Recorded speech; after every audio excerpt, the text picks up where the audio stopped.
से जुड़ी बड़ी खबर है, जहां महागठबंधन ने उम्मीदवारों की फाइनल लिस्ट जारी कर दी है। महागठबंधन के 252 उम्मीदवार चुनावी मैदान में हैं। आरजेडी ने 143 उम्मीदवारों की लिस्ट जारी की है। कांग्रेस ने कुल 61 उम्मीदवारों की घोषणा कर दी है और सीपीआई एमएल की अगर बात करें तो 20 उम्मीदवारों की लिस्ट यहां पर जारी की गई है। तो सीपीआई 9, सीपीएम 4 और वीआईपी के खाते में 15 सीटें और 15 उम्मीदवार चुनावी मैदान में। महागठबंधन में 10 ऐसी सीटें हैं जिसमें आपस में ही मुकाबला हो रहा है। तो महागठबंधन के 251 उम्मीदवार चुनावी मैदान में हैं। सीटें 243 ही हैं, लेकिन 2 सीट पर वीआईपी और आरजेडी आमने सामने हैं। 4 ऐसी सीटें हैं जहां पर कांग्रेस और सीपीआई आमने सामने हैं। फ्रेंडली फाइट की बात कही जा रही है। 4 ऐसी सीटें हैं जिस पर आरजेडी और कांग्रेस के उम्मीदवार आमने सामने होंगे। तो एक एक करके ये सीटें हम आपको बता रहे हैं जिन सीटों पर आपस में ही घटक दलों की लड़ाई है। और देखिए, वहीं वीआईपी ने अपने उम्मीदवारों की अंतिम सूची जारी की है। 15 विधानसभा सीटों पर वीआईपी ने अपने उम्मीदवार दे दिए हैं। कई सीटों पर आरजेडी और वीआईपी आमने सामने भी है।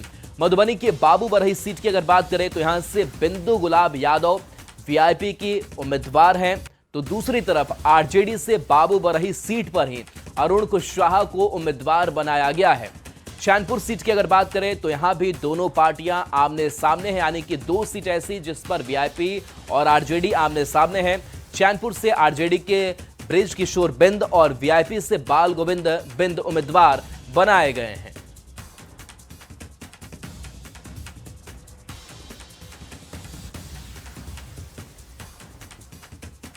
और देखिए, आरजेडी ने अपने उम्मीदवारों की लिस्ट जारी की है। उम्मीदवारों की आधिकारिक लिस्ट सामने आई है। 143 उम्मीदवारों की लिस्ट आरजेडी की तरफ से जारी की गई है। आरजेडी यानी कि 143 सीट पर चुनाव लड़ रहा है। पिछली बार की अगर बात करें तो 144 सीट पर आरजेडी ने चुनाव लड़ा था और इस बार 1 सीट की अगर बात करें तो अंतर जो है वो देखने को मिल रहा है। राघोपुर से तेजस्वी यादव चुनावी मैदान में है और आरजेडी ने 24 महिला उम्मीदवारों पर दाव इस बार लगाए हैं। बिहारीगंज से रेणु कुशवाहा का नाम सामने आ रहा है, तो तेजस्वी यादव राघोपुर से एक कुछ नाम आपको भी दिखा रहे हैं। इसके साथ साथ बता दें कि इस लिस्ट में आरजेडी के 18 अल्पसंख्यक उम्मीदवारों पर भी भरोसा जताया गया। रेणु कुशवाहा बिहारीगंज से चुनावी मैदान में है, तो अब्दुस शुभान बायसी सीट से चुनावी मैदान में आरजेडी की तरफ से उतारे गए हैं। अमर पासवान की अगर बात करें तो अमर पासवान बोचाल सीट से चुनावी मैदान में है।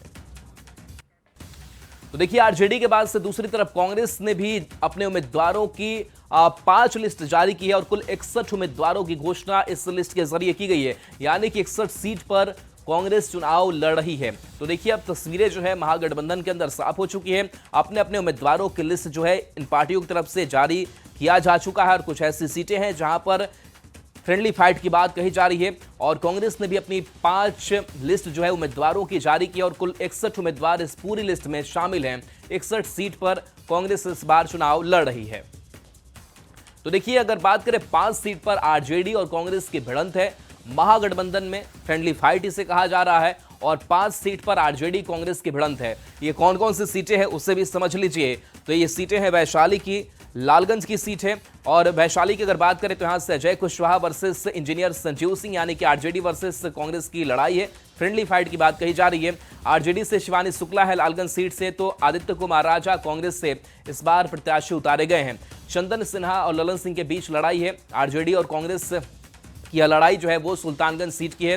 कहलगांव सीट की अगर बात करें तो यहां से आरजेडी से रजनीश भारती है, तो दूसरी तरफ कांग्रेस से प्रवीण सिंह कुशवाहा चुनावी मैदान में है। नरकटियागंज की अगर बात करें तो आरजेडी से दीपक यादव चुनावी मैदान में है, तो यहां शाश्वत केदार पांडे उनके खिलाफ कांग्रेस से चुनावी मैदान में है।